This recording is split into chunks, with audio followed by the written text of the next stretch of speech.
पहारेकरी, दरवाजा बाहेर गलका कसला होत आहे? काही विशेष नाही सरकार. एक वेळी आज 4-5 दिवस येऊन भिक्षा घातली तरी न घेता आत घुसण्यासाठी त्रागा करीत असते. येती जाती पोरे टोरे तिची गंमत करून हसत खिदळत असतात. इतकंच काय ते. भिक्षा घातली तरी न घेता वाड्यातच घुसू पाहते. काय ती म्हणते तरी काय? कुळीच ती सरकार. तिचे बरळणे ते बरगळणेच. ती म्हणते या शनिवार वाड्याचा धनी कोण आहे? तो हवाय मला. देवाने मला स्वप्नात येऊन सांगितलं आहे की त्याची एकदा चांगली कान उघडणी कर म्हणून. असे विचारित हसते, रडते, किंचाळते. ती कुठून आली, कुठे जाणार आहे कोणाची याची तिला स्वतःला तरी सुद्धा आहे की नाही देव जाणे. पण रंग, भाषा यावरून दिसते आहे कोण्या एका चांगल्या घराण्यातली बाई. बोलवा तिला आत. तिची ती वेडी गंमत पाहण्याची आज आम्हाला एक वेडी लहर आली आहे. बाई, तुम्हाला काय हवं आहे? तू, अरे मला तूच हवायस. जसा स्वप्नात दिसला होता तसाच, अगदी तसाच. शनिवार वाड्याचा धनी तो तूच. पण नाव काय तुझं? मर्यादा सोडून अरे तुझे करशील तर? दाबू नका तिला असं. सांगा आमचे नाव तिला. आम्ही थांबू तोपर्यंत ती जे जे विचारील ते सांगा. बाई, श्रीमंत माधवराव पेशवे पंतप्रधान ते हेच. पेशवे माधवराव? बरं, याच्या वडिलांचं नाव काय? श्रीमंत बाळाजी पंत, अर्थात नानासाहेब पेशवे. त्यांच्या वडिलांचं? बाजीराव बल्लाळ पेशवे. त्यांच्या वडिलांचं? बाळाजी विश्वनाथ पंत भट. हेच पुढे पहिले पेशवे झाले. भट भट. तर मग तू मूळचा भटच आहेस. पुरे झालं माझं काम. भटजी बुवा, मला सध्या पेशव्यांशी काही काम नसून तुझ्यासारखा एक भटच हवा होता. कारण मला उत्तर क्रिया करायची आहे. होय, उत्तर क्रिया. आणि त्यासाठीच भट हवा होता. भट. कोणाची उत्तर क्रिया करावायची आहे तुम्हास? नीट शांत होऊन बोला. कोणाची उत्तर क्रिया म्हणून सांगू तुला? अरे, शनिवार वाड्याचा जो धनी आहे तोच भट बोलाव आणि आमची उत्तर क्रिया कर. तरच आमच्या अंतराळात तळमळणाऱ्या असंख्य अतृप्त जीवांना उत्तम गती मिळेल. असे पाणीपती पडलेले सहस्रावधी अतृप्त विराटने माझ्या स्वप्नातून ओरडत असतात. ते बघ माझा पतिराज. आणि तो बघ माझा तनय झुंजत पडले बघ रणात. ती बघ माझी मुलगी. अगं आई गो, घायाळ केली, रक्तबंबाळ केली ना रे त्या राक्षसांनी. त्या माझ्या पतीची, मुलीची, मुलाची, तुझ्या बापाची, तुझ्या काकाची, मी तुझ्याही काकांची. काय? आमच्या काकांची, भाऊसाहेबांची उत्तर क्रिया? होय, त्या तुझ्या चुलत्याची, मी तुझ्या बापाची, मी तुझ्या भावाची, विश्वासरावाची. इतक्यातच जातोस काय असा? आणखी ऐक. पण अगं बाई, पण काय बोचलं पायात पुन्हा माझ्या? काचा काचा. ज्या वाटेने पाऊल टाकावं त्या वाटेत पिकलेल्या बांगड्यांच्या काचांचा ढीग. घरोघर बांगडी फुटली. तेच तुकडे माझ्या पायात बोचून रक्त बंबाळ झाले ना रे माझे हृदय. भटा, मला त्या फुटलेल्या लाखो बांगड्यांची उत्तर क्रिया करायची आहे. त्या लाखांचं नाव तुला एका नावात सांगू? त्या लाखांचं एक नाव पानिपत. मला पानिपताची उत्तर क्रिया करायची आहे. आणि त्या पानिपताच्या उत्तर क्रियेचा भट तू. बाई, तू कोण, कुठली, वेडी आहेस की शहाणी आहेस ते काहीच कळत नाही. पण जर तू खरोखरच वेडी असशील तर तुझे हे वेड आमच्या पेशवाईतील सगळ्या शहाण्यांच्या शहाणपणाहून अधिक शहाणे आहे, यात काहीही शंका नाही. निदान ज्या राज्य बुडवू वेडाने आमच्या दादासाहेबांना आणि सखाराम बापूंना आजकाल पछाडलेले आहे त्या वेडापेक्षा जर हे तुझे पानपतच्या उत्तर क्रियेचे वेड त्यांना पछाडील ना तर किती बरे होईल. पण त्यांनी आज पुण्यातच पानपत माजविले आहे. बाई, पानपत झाले त्याच दिवसापासून मलाही तुझ्या याच वेडाने पछाडलेले आहे. पण काय करू, या शहाण्यांच्या वेडाची बेडी माझ्या पायास ठोकली गेल्याने मी आजवर पंगू होऊन पडलो. पण आता ती बेडी मी तोडली आहे. आता माझे मी सर्व पाहून घेतो. तू निश्चिंत राहा. ती पानपतची उत्तर क्रिया मी करतो. तू जा आणि आपल्या नातेवाईकांची उत्तर क्रिया तेवढी यथास्थित कर. जा. तुला काय हवे ते साहित्य, दर्भ सुद्धा हे आमचे कोठीवाले पुरवतील. दर्भ? वेड्या, मला दर्भ नको, दळभार हवेत. एकेका व्यक्तीच्या उत्तर क्रियेस दर्भ पुरतात, पण एखाद्या पानपताच्या उत्तर क्रियेस दळभार लागतात. दळभार, दर्भ नव्हे.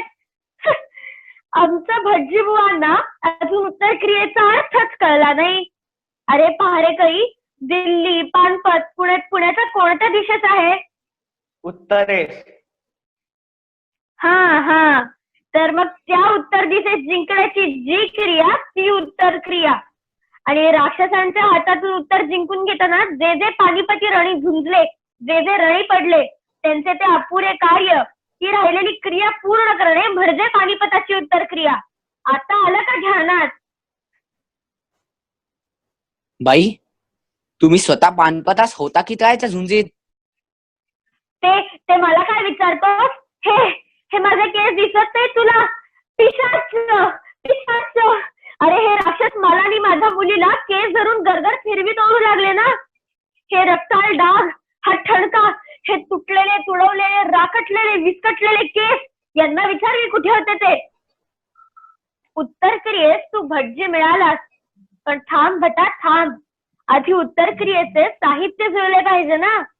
ह्या स्ताव वाजवा, आधी रणढोल वाजवा. फुंका, आधी रणसिंगे फुंका. चेंदा, आधी त्या पिशाचांना चेंदा. हा नजीब, हा सादुल्ला, हा हफीज, हा बंकर, आधी त्यांची हाडके मला द्या. त्या समिधा, मी आग, तू भर, आणि मग काय ती उत्तर क्रिया. वा, शेवटी बेत तर ठीक जमला. वेडाचा आनंद किती अपरंपार असतो, सहन होत नाही मला अगदी. साऱ्या पुण्यात, साऱ्या महाराष्ट्रात अशी नाचत फिरल्या वाचून या वेडगळ आनंदाचा काळ कसल्या थांबायला. सोनपत, पानपत, तुमची आमची गेली पत. ताजशाह हिंदूपत घ्या सूड. ताक विंचू मुंगूस पाल मराठ्यांनो करावार. मोगलांची तोडाढाल, दिल्लीचा बादशाहीचा पाडा रणात धूड. मग उत्तर क्रिया, आधी भाऊंचा सूड, विश्वासाचा सूड, पानिपताचा सूड, पानिपताचा सूड. हे आता कोण मला भेटले? ही वेडी का पानपतच्या शल्याने विद्ध झालेल्या महाराष्ट्राच्या हृदयातील मूर्तिमंत वेदना? मी कोणाच्या किंकाळ्या ऐकल्या? या वेडीच्या का पानपतच्या सुडासाठी तळमळणाऱ्या माझ्या स्वतःच्या उत्सुकतेच्या? भाऊसाहेबांची उत्तर क्रिया, भाऊंची वैयक्तिक उत्तर क्रिया, पार्वती काकूंच्या प्रेम वेड्या हट्टाने जी आजवर अपुरीच राहिली, ती आता काकूबाई करू देवोत वा न देवोत. उत्तर हिंदुस्थानात हिंदूंची सत्ता स्थापन करण्याच्या भाऊंच्या अपुऱ्या इच्छेचा आश्मा महाराष्ट्राच्या पराक्रमाच्या जरी पटकाचे पदरात बांधून, असा पक्का बांधून, अब्दालीचे नाकावर टिचून, पानपतचे उपटे काढून उत्तर हिंद जिंकण्याचे ते भाऊंचे कार्य, ती भाऊंची महाराष्ट्रीय उत्तर क्रिया तरी मी यथाविधी संपादन करणार. मित्र्या शहाणपणाने बोथट झालेल्या महाराष्ट्राच्या तलवारीची धार पानपतच्या सुडाच्या सहाणेवर घासून मी तिला या वेडीसारखेच वेड लावणार. अति घोर संकट बिकट झंझावादळी. अति घोर संकट बिकट झंझावादळी सहसाहता. अति घोर संकट बिकट झंझावादळी निबिड पंथी जाता. बुद्धीची तमसावृता. अति घोर संकट बिकट झंझावादळी सहसाहता अति घोर संकट बिकट झंझावादळी निबिड पंथी पंथी जाता बुद्धीची तमसावृता अति घोर संकट बिकट झंझावादळी धर्मरक्षणी देवदावी मतिमता हि मतिहंता धर्मरक्षणी देवदावी मतिमता हि मतिहंता वीज वेडाचीच ऐशी पेटवुनी पुढल्या पथा अति घोर संकट बिकट झंझावादळी धर्मरक्षणी देवदावी मतिमता हि मतिहंता धर्मरक्षणी देव दावी मतिमता हि मतिहंता वीज वेडाचीच ऐशी पेटवुनी पुढल्या पथा अति घोर संकट बिकट झंझावादळी अति घोर संकट बिकट झंझावादळी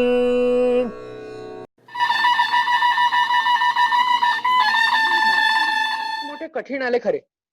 ही माधवराव बल्लाळ पेशव्यांची राजवट म्हणजे शुद्ध राकटपणाचं राज्य. त्यात हसायची चोरी, बसायची चोरी, गायची चोरी. उठ की लढ या वाचून झुंजाररावांना दुसरे काही सुचत नाही.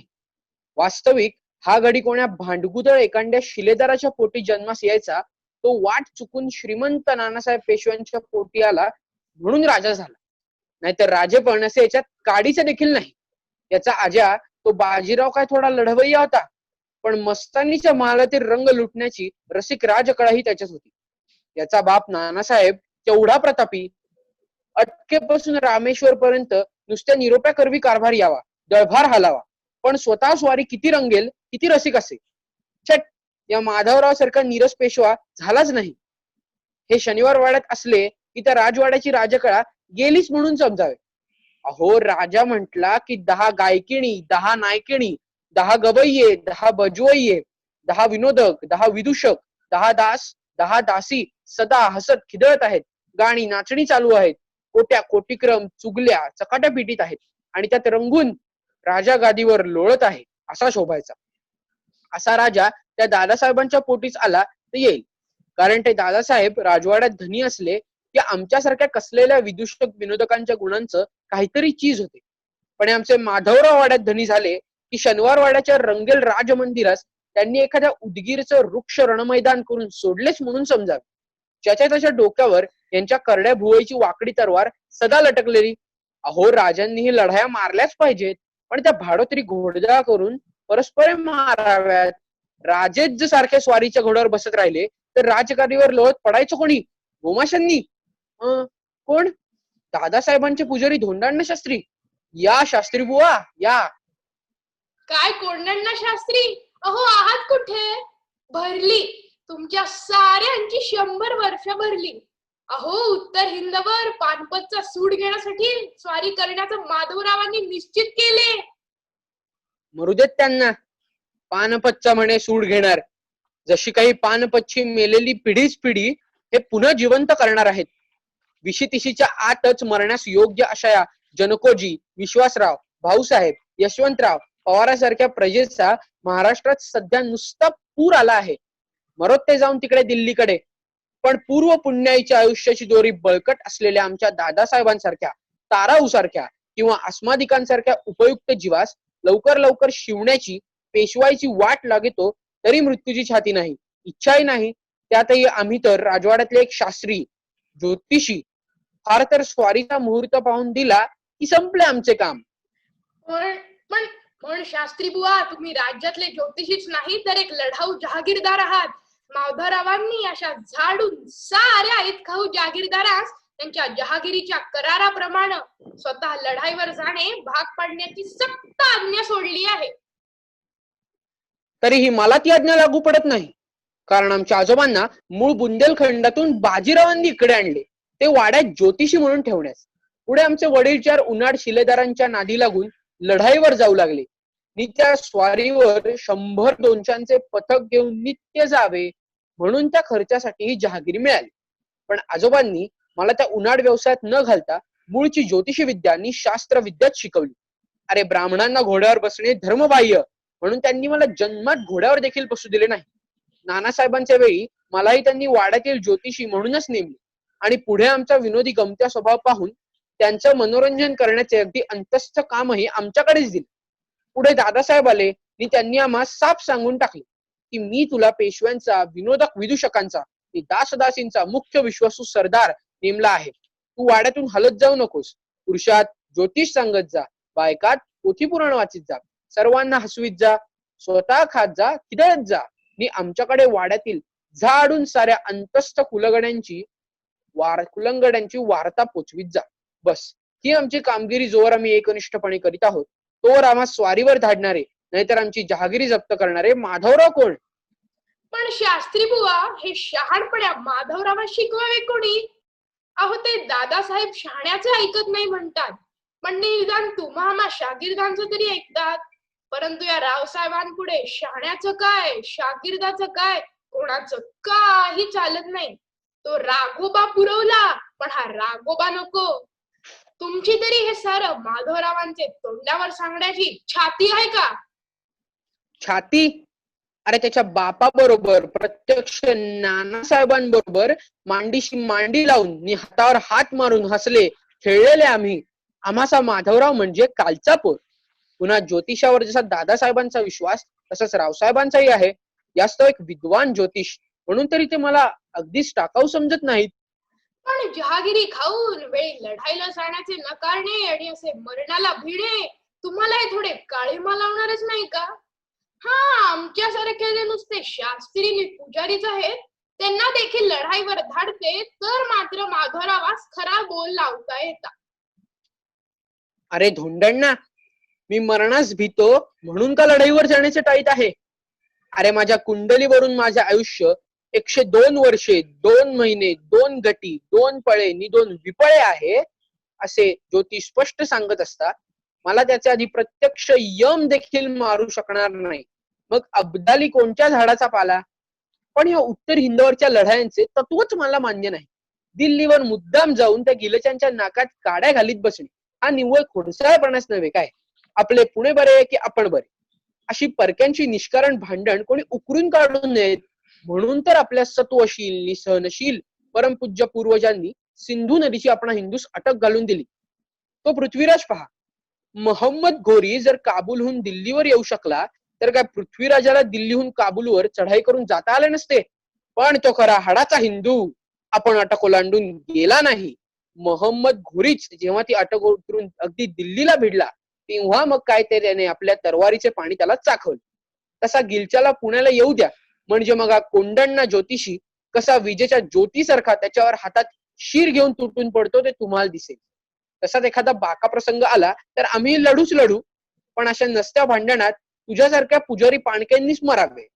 अरे, तू मेलास तर पूजा चालविण्यास भटांची कार्टी घरोघरी पडली आहेत, पण माझ्यासारखा ज्योतिषी मेला तर ज्योतिष विद्याच विधवा होईल. विधवा. खरोखर हिंदू धर्मात सिंधू नदीची अटक जशी आमच्या धर्मकारकांनी घालून दिली तशी महाराष्ट्र धर्मास मुळामोठ्याची अटक त्यांनी घातली असती तर किती बरे झाले असते.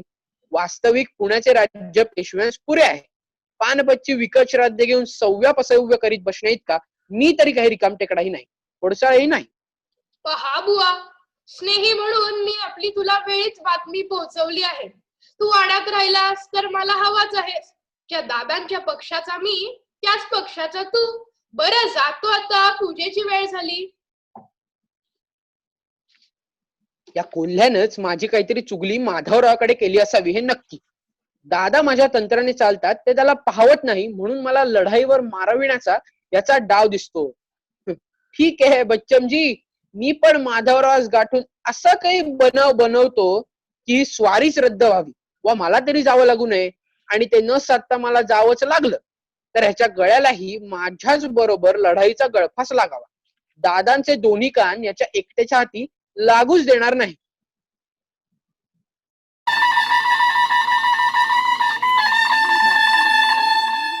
आज्ञेप्रमाणे अहमदशाह अब्दालीचे जे वकील आले आहेत त्यास घेऊन महादजी शिंदे दरबारात येत आहेत. येऊ दे त्यांना. विसाजी पंत पानपत होऊन 2 वर्षेही उलटली नव्हती, तोच अब्दालीने आपण होऊन आपला वकील पुण्यास धाडून मराठ्यांशी मैत्रीचा संधी मागे केला होता, आणि त्याप्रमाणे वागून आज गेल्या 6 वर्षात आमच्याशी काही कटकट केली नाही. पण आता पानपतच्या प्रसंगी बिघडलेली घडी बसविण्यासाठी मराठ्यांची उत्तर हिंदवर जी स्वारी होत आहे तीमुळे घाबरून जाऊन नजीब खान, बंगश, हाफिज रहमत, सुजा, इंग्रज प्रभृती झाडून साऱ्या मराठ्यांच्या उत्तरेकडील हाड वैऱ्यांनी अब्दालीस मराठ्यांवर पुन्हा चालून येण्याची भर दिली आहे. अब्दालीने हा वकील आज इतक्याच साठी धाडला असला पाहिजे की मराठे दिल्लीवर पुन्हा चालून जाऊन पानपतचा वचपा काढू पाहतील तर अब्दाली येऊ करील नि त्यों करील असा धाक दाखवून त्या नुसत्या दडपशाहीनेच मराठ्यांनी स्वारीचा बेत रद्द केल्यास काम साधून घ्यावे. त्यातही हा वकील धाडला जरी अब्दालीने तरी पढवला आहे नजीब खानने. यास जो शक्यतो आहे तो मैत्री, नाहीतर विग्रह अशा निडर रोखाने अब्दालीशी आज राजकारण बोलावे. महादजी शिंदे वकिलासह येतात. वकील महाशय, काबूलचे शहनशाह म्हणून गाजत असलेले पेशवे सरकारचे मित्र अहमद शहा अब्दाली गाझी यांची प्रकृती बिघडली म्हणून बातमी आली, तेव्हापासून आमचे मन अस्वस्थ आहे. तरी शहांची प्रकृती आता पुन्हा निरोगी झाली की नाही ते वृत्त आपण आम्हास प्रथम सांगावे. त्यास आराम पडावा अशी आमची सदिच्छा त्यास आपण कळवालच. शहांच्या कुशल निवेदनानंतर आज आपणास ज्या कार्यासाठी इकडे धाडण्याचे त्यांनी श्रम घेतले असतील ते कार्यही निसंकोचपणे सांगावे. ए हिंदुओं के सिरताज, तमाम हिंदुस्तान के राव राजाओं को, नवाब निजामों को, अपनी पराक्रम की शमशेर से थरथराने वाले महाराष्ट्र के पंतप्रधान, आपण विचारलेल्या प्रश्नाविषयी इस्लामी शेर शहनशाह अहमद शाह गाझी आपले फार फार आभारी आहेत आणि आपलेही प्रतिकुशल विचारित आहेत. श्रीमंतांनी शाह अब्दालीशी जो दोस्तीचा तह केला, श्रीमंतास त्याची आठवण नव्हे तर त्याचा अद्याप आदरही वाटत आहे हे पाहून आम्हाला संतोष वाटतो. त्या मित्रत्वाच्या नात्यानेच अहमद शाह गाझी श्रीमंतास आमच्या मुख्याशी विचारणा करीत आहेत की मागे भाऊसाहेबांनी दिल्लीस हिंदू पदपादशाही स्थापण्याच्या अंतस्थ हेतूने जी स्वारी केली तशीच प्रचंड स्वारी त्याच हेतूसाठी श्रीमंत माधवराव पेशवेही करू इच्छितात, आणि मराठ्यांच्या फौजेच्या उलाढालीनी जमाव त्या रोखेच होते आहेत हे खरे आहे काय? पानपताच्या युद्धाचे प्रसंगी ज्यांनी शाह अब्दाली सहाय्य केले त्या झाडून साऱ्या मुसलमानी मातब्बर सरदारांना नेस्तनाबूत करून दिल्लीची इस्लामी सल्तनत साफ तबाह करण्याचे धाडस मराठे पुन्हा करू पाहत आहेत. म्हणून नजीब खान प्रभृती बादशाही सरदारांनी शाह अब्दालीचे दरबारी फिर्याद केली की अहमद शाह गाझींनी अटक उतरून इस्लामी सल्तनतीचे रक्षणार्थ धावून यावे नि पुन्हा एकदा मराठ्यांचे दुसरे पानिपत करावे. अहमद शाह गाझी जागतिक इस्लामी सल्तनतीचे केवळ सिरताज, त्यास या बादशाही फिर्यादीकडे कानाडोळा करणे अशक्य. तेव्हा श्रीमंतांचे याविषयी काय म्हणणे ते प्रत्यक्ष श्रीमंतांच्या तोंडून ऐकण्यासाठी आम्हास त्यांनी आमच्या धन्यांनी इकडे धाडले आहे. पानपताला मराठ्यांची झालेली भयंकर मनुष्यहानी मराठ्यांनी विसरू नये.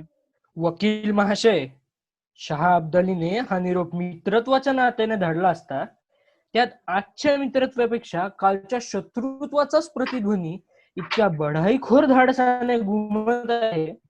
आपण वकील म्हणूनच काय तो इथे तो असा बिनधोक सांगू शकता. पानपतास मराठ्यांची झालेली मनुष्यहानी मराठे विसरले नाहीत, म्हणूनच तिचा वचपा काढण्यासाठी ते आज पानपतास पुन्हा जात आहेत.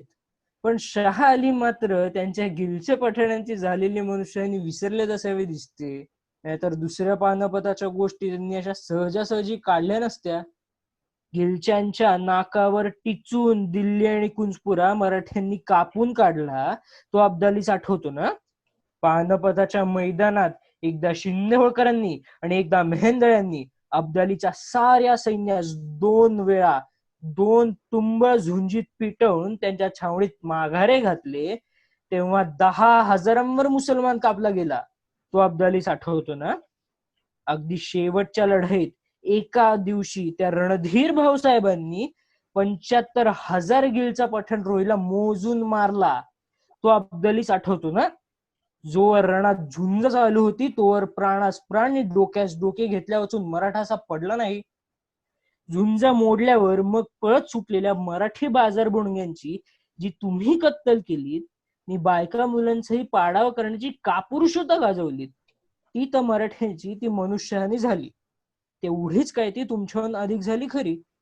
आणि त्या भ्याड क्रौऱ्याचा जो काय गर्व वाहावायचा तो अहमदशाह गाझीने सुखे नैव वाहावा. पण पानपत अब्दाली पासूनही 1,00,000 गिलच्या रोहीचा बळी घेते हे ध्यानात धरून मग दुसऱ्या पानपताच्या गोष्टी त्यांनी बोलाव्यात. वा वा शिंदे वा. पानपताच्या स्वारीत आम्ही बाजार बुणगे तेवढे अधिक मारले, हे विधान निदान शिंद्यांच्या तोंडी तरी फारच विसराळूपणाचे दिसते. दत्ताजी शिंद्यांसारखा इरसाल सरदार तर बाजार बुडगा नव्हता ना? त्याचा शिरच्छेद आम्हीच केला हे शिंदे विसरले नसतीलच. आणि ज्यांनी रणात घायाळ पडलेल्या त्या रणशूर दत्ताजीच्या शिरच्छेद करण्याचे ते भ्याड कृत्य केले, त्या कुतुबशहास निसमत खानास कुंजपुऱ्या जिवंत पकडून हत्तीवरून खाली पाडून भाऊसाहेबांनी कुत्र्याच्या मौतीने मारविले आणि दत्ताजीचा सूर घेतला, हे अहमदशाही विसरले नसतीलच काय? गोविंद पंत बुंदेले, उनको तो भूल ही गया. तुमचे दुसरे नामी सरदार, त्यांचे डोके तरी आम्ही झुंजीतच कापले ना? ते ज्याने कापले तो आताताई खानही तुमचा नामी सरदार. त्याचही मराठ्यांनी पानपतच्या भर झुंजीतच कापून काढून गोविंद पंतांचाही सुडगाविलास ना काय? आणि जनकोजी शिंदे, पेशव्यांच्या सरदारांचे सिरताज थे ना वो. त्यास पानपती कोणी गर्दीस मिळवले? अर्थात गिलच्यांनी. आणि तुमच्या प्रत्यक्ष वजीराचा मुलगा अहमद शहाचा केवळ नाकातील बाल, त्यास पानिपती उभा चिरून अब्दालीच्या नाकाला मिरच्या कोणी जोंबवल्या? मराठ्यांनी. और विश्वासराव, पेशव्यांचे प्रत्यक्ष युवराज, त्यांची काय लाज? त्या सांबारीत गोळी घालून आमच्या गिलच्यांनी गारद केले ते विसरलात वाटत. नाही, ते धन्य झाले. अभिमुख समरी लढत, अविधानवर नीट चालवून घेत हत्यार चालवीत, धारात तीर्थी एक पायही मागे न घेता वीरदेह ठेवून स्वर्गी गेले ते. पण तुमचे तोमरशहा, शहा अब्दालीचे प्रत्यक्ष युवराज, दिल्लीच्या बादशहाच्या मुलीशी लग्न लावून बादशाह बनण्यास आले, पण लाहोरात जातात तोच लगोलग रघुनाथ रावांची गाठ पडून मराठ्यांचा बेदम मार मिळतात पळताभुई थोडी झाली त्यांची. अटकपर्यंत पाठीवर घाव घेत तंबू, रावट्या, डेरेदांडे एवढंच काय तर बायका मुलं सुद्धा टाकून जीव घेऊन सिंधुपार पळून गेले. आम्हाला लाज वाटते, पण ती त्या पाठीवर वार घेत जगलेल्या गिलच्यांच्या युवराजांची, अभिमुख झुंजात पडलेल्या मराठ्यांच्या युवराजांची नव्हे. उसी न्यायसे. त्याच न्यायानं आपण क्वचित असंही म्हणत असाल की पानपतचे मराठ्यांचे सरसेनापती स्वतः भाऊसाहेब सन्मुख लढता गिलच्यांनी ठार केले म्हणून ते तेवढे शूर. आणि शाह अब्दालीच्या केसासही मराठी तलवार धक्का लावू शकली नाही म्हणून जिवंत राहिलेले अहमदशाह गाझी जिवंत राहिले म्हणूनच पळपुटे. तसे कोणी मराठा बखरकार म्हणता तर तोही तुमच्या मुसलमानी तरवारीसारखाच एक बढाईखोर खुशमस्कार्यास समजला जाता. ज्याच्या पाठीवर वार असा लागला नाही तो अहमदशाह गाझी अतिरथी भाऊसाहेबा शोभेल असाच प्रतिरथी होता असेच उभा महाराष्ट्र समजत आहे. मराठ्यांचा सरसेनापती पानपती मारला गेला, पण गिलच्यांचा मारला गेला नाही. आणि त्यायोगे शेवटी मराठ्यांनी मैदान सोडले आणि गिलच्यांनी राखले. या एकाच अर्थी आणि एवढ्याचसाठी काय ती गिलच्यांनी पानपतची लढाई जिंकली आणि मराठ्यांनी गमावली असे आम्ही समजतो. वल्लाह, निदान शेवटी तरी मराठे पानपतचे युद्ध हरले हे आपण मानता तर मग. नाही, पानपताची लढाई आम्ही हरलो हे खरे, पण पानपताचे युद्ध आम्ही अजून तरी हरलो नाही. बहुत खूप, शाबास सरदार शाबास. कुस्तीत चीज झालो, पण ना कसे माझेच वर होते असे खरोखरी म्हणणारा पैलवान आज आम्ही प्रत्यक्ष पाहिला. आणि लढाई आणि युद्ध या शब्दांचाही अर्थ कळत नसता मराठे गिलच्यांच्या पानपताच्या महाभारतातील संग्रामाची चर्चा करावयास धजणारा बालिश बखरगरे आज आम्ही प्रत्यक्ष पाहिला. वकील महाशय, हरलेल्या लढाईचा वचपा काढण्यासाठी ज्या दुर्बळांस पुन्हा लढण्याचे सामर्थ्य नसेल, तो आपण त्या एका लढाईत हरलो हे मानवयास कचरेल. पण पानपताची झुंज आम्ही मघा सांगितलेल्या अर्थी हरलो आणि त्या एका लढाईत गिलच्यांनी आमचा मोड केला हे स्पष्टपणे मानवयास महाराष्ट्र मुळीच कचरत नाही. कारण ज्या कार्यासाठी ती लढाई झाली ते कार्य यशस्वी होते आणि त्या झुंजीतील हारीचा पुरा पुरा वचपा निघतो. अरे तशा 100 लढाया लढण्याची धमक महाराष्ट्राच्या अंगी अजून शिवशिवत आहे. शहा अब्दाली अटक उतरून मराठ्यांवर चालून आले ते केवळ कोणाशी तरी एक लढाई लढण्यासाठी नव्हते. दिल्लीच्या म्हणजे हिंदुस्थानाच्या बादशाहीवर हिंदू पदपादशाहीच्या पंतप्रधानांची सत्ता असावी की काबूलच्या शहा अहमद शाह गाझींची या मुख्य प्रश्नाचा निकाल लावण्यासाठी ते चालून आले. त्या स्वारीत हिंदुस्थानातील झाडून साऱ्या मुसलमानांच्या फौजा एकत्र होऊन जी प्रचंड फौज अब्दालीच्या हाताखाली जमली तिच्या मराठ्यांची अनेक लढाया झुंजी झटापटी उडाल्या. त्या साऱ्या ज्या एकाच संग्रामाची अंगी होत्या, हालचाली होत्या, त्या संग्रामास महाराष्ट्र पानपताचे युद्ध असे आटोपसर नाव देतो.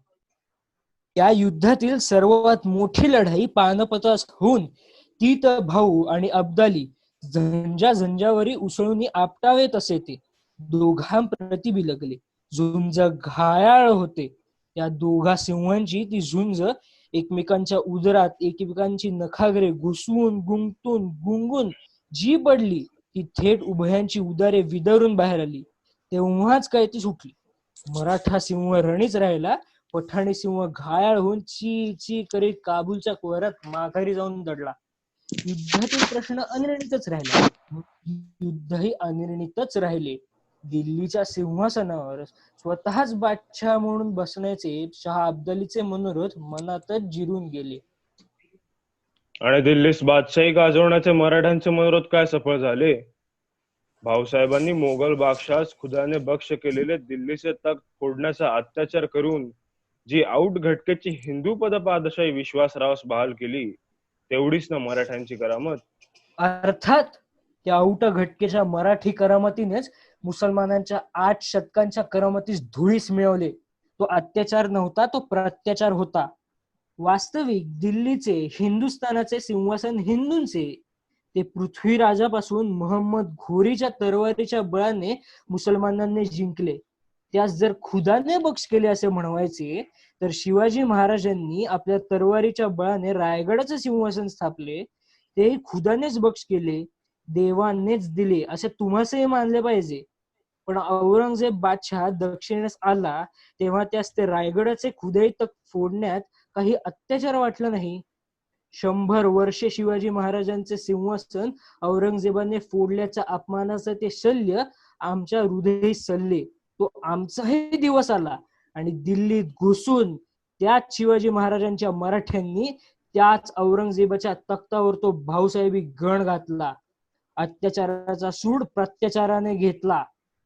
त्या औट्या घटकेच्या घणाने 8 शतके गाजलेल्या इस्लामी सल्तनतीच्या मृत्यू घंटेचा पहिला गणगणाट, पहिला टोला गाजविला. पानपतास वाहिलेल्या मराठी रक्ताचे पाठ सुकून जातील. पडलेली 1.5 लाख प्रेते मातीस मिळतील. पण हिंदूवीर भाऊ 8 शतकाचे उट्टे काढीतच घण घालीत आहे आणि औरंगजेबाच्या तख्ताचे तुकडे त्या घावासरशी घळ घळ गळत आहेत. हे दृश्य, हे चित्र हिंदू राष्ट्राच्या डोळ्यांपुढे युगानयुगे नैमिषारण्यातील कोण्या 12 वार्षिक दैदिप्यमान यज्ञकुंडाप्रमाणे स्फूर्तीच्या ज्वाळा फेकीत प्रकाशित राहील. तो औट घटका मुसलमानांच्या 8 शतकी राजसत्तेच्या समाप्तीचा आरंभ होता. अशी एक घटका साधावयास एका पानपताचे तर काय पण 10 पानपतांचे मूल्यही देण्यास महाराष्ट्र सज्ज आहे. पानपती ज्यांनी ज्यांनी मराठ्यांचा घातपात केला त्यांची त्यांची डोकी ठेचून पानपताचा सूड घेऊन दिल्लीच्या बादशाहीची सत्ता हाती घेऊन पानपताची लढाई हरलो असलो तरी पानपताचे युद्ध आम्ही जिंकणार. अच्छा, बर. तिकडे नजीब खान, बंग, सुजा उद्दवले, हाफिज रहमत 1,00,000 फौजनीशी मराठ्यांकडून ते 10 पानिपताचे मूल्य वसूल करण्यास आपली वाटच पाहतायत. शहा अब्दाली ही आपली गाठ पुन्हा एकदा बहुधा घेतीलच. श्रीमंतांनी आता आम्हा स्वतः काय तो निरोप द्यावा की चाललोच आम्ही. वकील महाशय, पानपतचे लढाईनंतर शहा अब्दालींना दिल्लीची बादशाही 2 दिवस देखील हाती ठेवणे अशक्य झाले. नर्मदे पार होऊन नानासाहेब 50,000 मराठ्यांनिशी त्यांच्या पाठीवर चालून येतच होते. अब्दालीच्या घरी बंड, दारी फितूर, पुढे पावसाळा आणि मागे मराठ्यांच्या दट्ट्या. तरीही अब्दाली पुढे येते तर नाशच पावते. हयास्तव शक्ती क्षीण होऊन काबोली लगोलग माघारी गेले. अब्दाली जसे झुंजार तसेच ते दूरदर्शी. पानपत जिंकणे म्हणजे पुणे जिंकणे नव्हे हे त्यांनी मनी समजले आणि नजराणे देऊन आपला वकील पुण्यास धाडून त्यांनी पेशव्यांशी संधी केला. त्यात त्यांनी दिल्लीच्या बादशाहीची वाटेल ती वसालत लावण्याचा पेशव्यांचा अधिकार पूर्णपणे मानला. पंजाब तेवढा अब्दालीकडेच राहावा असे ठरले. पण शिखांनी म्हणजेच हिंदूंनी तोही लागोपाठ अब्दालीचे हातून सोडविला. त्याचप्रमाणे हिंदूंची सत्ता, ज्यास तुम्ही काफरशाही म्हणता, ती नामशेष करून दिल्ली स्वतःचे हाती ठेवण्याच्या ज्या हेतूने पानपतीचे युद्ध अब्दालीने ठाणले त्या राजकारणाची गोष्ट त्या साध्य झाली नाही. त्यातही आज तर रोहिले पठाणांचे हातून मला सोडवा असे स्वतः दिल्लीचे बादशाहींनीच मराठ्यास विनवले आहे. हे पहा बादशाही पत्र.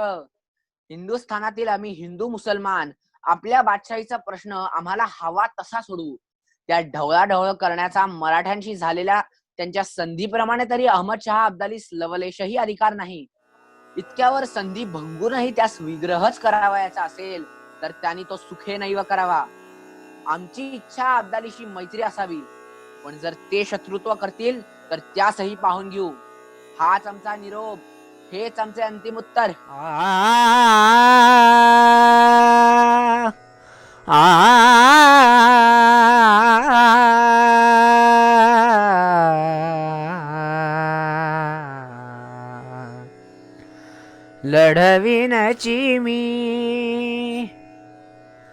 लढविनची मी आजी सबळ समर धरुनी श्री देवा. लढविनची मी सजला धजला मजला वधुष तरी पू. सजला धजला मजला वधुष तरी पू. तरी वदिनीची अभिमुख हत होईनची वा. लढविनची मी अजी सबळ समर धरुनी श्री देवा. लढविनची मी लढविनची मी लढविनची मी.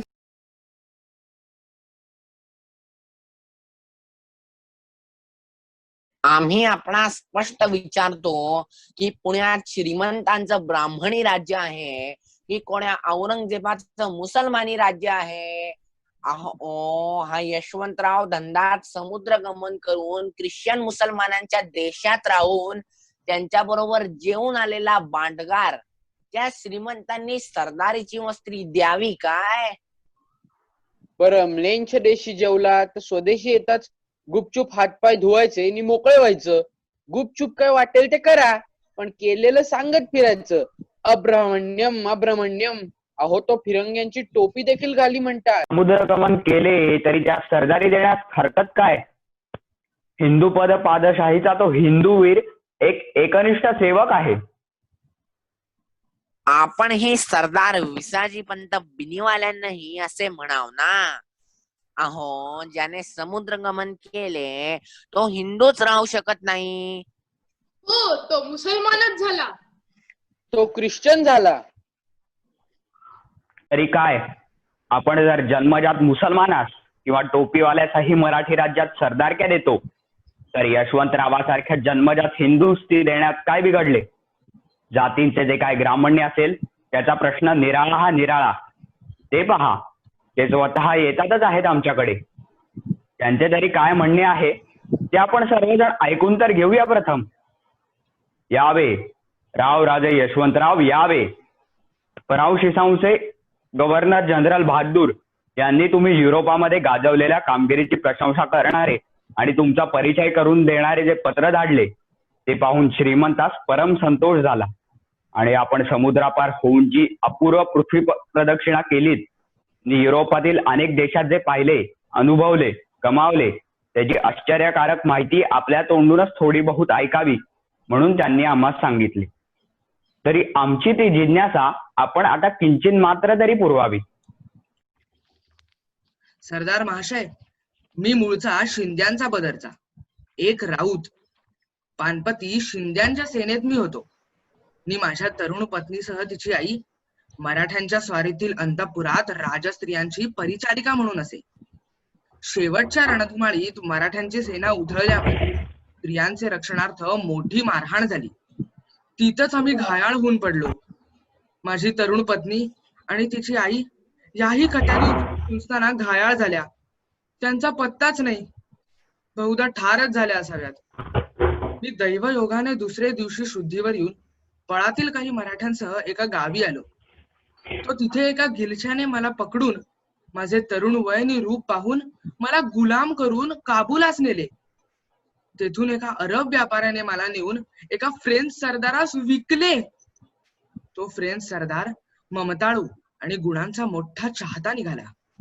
त्याच्याच आश्रयाने फ्रेंच सैन्यात माझा प्रवेश होऊन मी लढायातून नावलौकिकास चढलो. इंग्लंड प्रभृती अनेक युरोपीय देशात फिरलो. अमेरिकेतही गेलो. तिथे त्या माझ्या उदार फ्रान्सिस धन्याने मला गुलामगिरीतून मुक्त केले. मी तसाच चीन, जपान पाहत देशी फ्रेंचांचे पांदेचारीस परत आलो. त्यांनी रावराजे ही पदवी देऊन माझ्या इच्छेसाठी श्रीमंतांकडे पाठविले. तो हा सेवेस येऊन सादर झालो. आपण अमेरिकेत गेला म्हणालात. कुणीकडे येतो तो देश? या लोकांचे नाव आपल्या इकडे फारसे ऐकिवात नाही. काय शास्त्री बुवा, पुराणात याचा उल्लेख वगैरे आहे का काही? सगळे आहे. व्यासोश्चिष्टम जगत सर्वम. हिमालयाच्या पलीकडे उत्तर कुरु त्यासच अमर कुरु म्हणतात. गावंढाळ लोकांनी त्याच अमर कुरुचे अमेरिका असे अडाणी रूप बनवले. दुसरे काय? ही अमेरिका हिमालयाच्या उत्तरेस नसून पृथ्वीच्या ज्या भागावर आपण राहतो त्याच्या अगदी उलट बाजूस, म्हणजे एका अर्थी आपल्या पायाच्या बरोबर खाली आहे. क्वचित पुराणात पाताल म्हणून ज्याचा उल्लेख आहे तो या लोकांसंबंधी असू शकेल. काय शास्त्री बुवा? तिथे त्या माझ्या उदार फ्रान्सिस धन्याने मला गुलामगिरीतून मुक्त केले. मी तसाच चीन, जपान पाहत देशी फ्रेंचांचे पांदेचारीस परत आलो. त्यांनी रावराजे ही पदवी देऊन माझ्या इच्छेसाठी श्रीमंतांकडे पाठविले. तो हा सेवेस येऊन सादर झालो. आपण अमेरिकेत गेला म्हणालात. कुणीकडे येतो तो देश? या लोकांचे नाव आपल्या इकडे फारसे ऐकिवात नाही. काय शास्त्री बुवा, पुराणात याचा उल्लेख वगैरे आहे का काही? सगळे आहे. व्यासोश्चिष्टम जगत सर्वम. हिमालयाच्या पलीकडे उत्तर कुरु त्यासच अमर कुरु म्हणतात. गावंढाळ लोकांनी त्याच अमर कुरुचे अमेरिका असे अडाणी रूप बनवले. दुसरे काय? ही अमेरिका हिमालयाच्या उत्तरेस नसून पृथ्वीच्या ज्या भागावर आपण राहतो त्याच्या अगदी उलट बाजूस, म्हणजे एका अर्थी आपल्या पायाच्या बरोबर खाली आहे. क्वचित पुराणात पाताल म्हणून ज्याचा उल्लेख आहे तो या लोकांसंबंधी असू शकेल. काय शास्त्री बुवा? असू शकेल काय? आहेच. ते तुम्ही नव्याने नको सांगायला. पाताळ आहे. तिथे नागराज राज्य करतात. तिथे मोठे मोठे सर्प, फण्यार, मण्यार, फुरशी, घोणस, नानेटी, अजगर राजवाडा एवढाली विस्तीर्ण भुयारे बांधून त्यात नांदतात. कोणी आपले पुच्छ तोंडात धरून चक्रासारखे फिरतात, तर कोणी प्रचंड पक्षासारखे उडत राहतात. पिवळे धमक मोठे मोठे नाग आपल्या देहाची वाटोळी घालून फणा काढून डुलत असतात. पाताळ कुहरात सूर्यप्रकाश नाही, पण या नागांच्या डोक्यावरील तेज पुंज मण्यांच्या प्रकाशात तिथे सर्वत्र दिव्य लखलखाट पडलेला असतो. त्यांची वारुळे इतकी लांब नि खोल असतात की त्याचं एक तोंड पाताळात तर दुसरं तोंड पुण्यात. ज्यातून हे पाताळीचे नाग पृथ्वीवर येऊन ऊन खात पडलेले अनेक पुण्यवंत साधूंचे दृष्टीस पडतात. पण या पाताळ खंडात हे गृहस्थ जाऊन आले ही मात्र निव्वळ थाप आहे. थोतांड आहे, थोतांड. नागलोकी आणि मनुष्य अहो पाताळात द्वापारी एक भीम गेला की एक अर्जुन. कलियुगात आणि पाताळी जाणेच शक्य नाही. हो, जाणेच शक्य नाही. तुम्ही म्हणता तशा पाताळात ते शक्य नसेल, पण मी पुराणातल्या पाताळाची कथा सांगत नसून मी पाहिलेल्या प्रत्यक्षातील पाताळाची माहिती सांगत आहे. तिथे आपल्यासारखेच मनुष्य राहतात. तिथे हाच सूर्य असाच प्रकाशतो. नागांचे मणी नव्हेत. फरक एवढाच की इकडे दिवस असला की त्या पृथ्वीच्या उलट्या बाजूस सूर्य न दिसल्याने रात्र होते. सूर्य तिकडे दिसू लागला की इकडे मावळतो आणि आपली रात्र होते. म्हणजे आता हा आपला भर दिवस, त्या अर्थी तिकडे भर रात्र असून लोक गाढ झोपेत असतील म्हणता. केवढे आश्चर्य! आश्चर्य कसलं? पाखंड, निव्वळ थापेबाजी. म्हणे आकाशातले सूर्य नारायण पाताळात, पाताळ कुहरात सूर्य प्रकाशतो. वर्णाश्रम धर्माचा हे साफ विरुद्ध आहे. साफ विरुद्ध आहे. तिकडेही इंग्रजांचेच राज्य. म्हणजे इंग्रज असे आहेत तरी किती आणि गेले आहेत तरी कुठे कुठे. महा उपद्व्यापी आहे हा इंग्रज. मोठा विस्मय वाटतो. सरदार, इंग्रज अमेरिकेत राज्य करतात ह्याचा आपणास इतका विस्मय वाटतो. पण मी जर आपणास प्रत्यक्ष पुरावा दाखवून असे सिद्ध करून दिले की या अमेरिकेतच काय पण चीन, जावा, सयामात सुद्धा अस्सल आर्यवंशी आणि आर्यधर्मी हिंदू राज्यांची राज्ये होती, तर आपणास काय वाटेल? काही एक विशेष वाटणार नाही. रघुदिलीपापासून युधिष्ठिरापर्यंत आमच्या सर्व आर्य राजांनी साऱ्या पृथ्वीचे दिग्विजय केलेलेच होते. मग जर समुद्रगमन पाप आहे तर हे सारे आपले पूर्वज पापीच होते असे ठरते, नव्हे का? मुळेच नाही. त्यांनी पृथ्वी जिंकली पण समुद्रगमन केले नाही. कारण तेव्हा पृथ्वीवर समुद्र म्हणून नव्हतेच. सारी पृथ्वी सलग होती. तो प्रत्येक दिग्विजयी प्रथस्ते स्थलवर्तमना, प्रथस्ते स्थलवर्तमना. जितम जितम जितम जितम. हा शास्त्री बुवा, पृथ्वी जोवर सलग आहे तोवर तरी वाटेल त्या देशात गेल्याने पाप लागत नाही, जात नाही, इतके तरी तुम्ही मानलेत, हे तुमचे आभार आहेत. तर मग आता सिंधू नदीच्या अटकेची अटक तरी तुटली ना? स्थल वर्तमाना का होईना पण अरबस्थानापर्यंत थेट फ्रान्स पर्यंत जाण्यात पाप नाही ना? आम्ही तसा मुळेच म्हटलं नाही. असत्यम अनृतम. मनृतम मनृतम. तुम्ही तसेच म्हटले होते की सलग पृथ्वीची अटक तुटली तशीच समुद्राच्या अटकेची ही स्थिती. कारण निदान श्रीराम तरी दशयोजन आयत शतयोजन विस्तीर्ण असा समुद्र ओलांडून लंकेत जाऊन रावणाशी लढले. हे तर काही तुम्हाला नाकारता येणार नाही ना? तुमच्यासारख्या वानरांनी देवाची गोष्ट कशाच बोलावी? न देव चरित चरेत, न देव चरित चरेत. असो, पण आमच्यासारख्या वानरांनी वानरांची चरित्रे तरी अनुसरण्यास हरकत नाही. लक्षावधी वानरही समुद्र लंघून लंकेत गेले, पण त्यास कोणी पंचगव्य पाजले नाही, कोणी दुशिले नाही. काय शास्त्री बुवा, तुमचा बुद्धिवाद आणि तुमचा युक्तिवाद तुमच्याच अंगाशी आलाय. चुलीत गेला आमचा बुद्धिवाद आणि चुलीत गेला आमचा युक्तिवाद. वचनात प्रवृत्तिर्वचना निवृत्ती परदेश गमन समुद्र यात भू स्वीकार कलिवर्ज है. हा धर्म बाकी हम कुछ नहीं जानते. हम कुछ नहीं जानते. हम कुछ नहीं जानते. हे मात्र अगदी खरं बोललात. तुम कुछ नहीं जानते. प्रथम जमते तो युक्तिवादच करता, पण युक्तिवादात चित होऊ लागलात की म्हणता आम्ही युक्तिवाद करतच नाही. शास्त्री बुवा, काही झाले तरी यशवंतरावास लेंछांनी बळे बळे परदेशी नेले. समुद्रगमन पाप असले तरी त्यांचे हातचे ते गुलाम म्हणून लेंछांनी धरून कराविले ना. पण ते परत येताना तरी स्वातंत्र्य होते ना. मग हे समुद्र मार्गे का परत आले? दुसरा मार्ग नव्हता तर तिकडे लेंछातच का नाही राहिले? मग आमचे काही म्हणणे नव्हते. हो, हे तिकडे मुसलमानच का झाले नाहीत? मग समुद्राने परत येते तरी ते कृत्य वर्णाश्रम धर्माच्या विरुद्ध होते ना.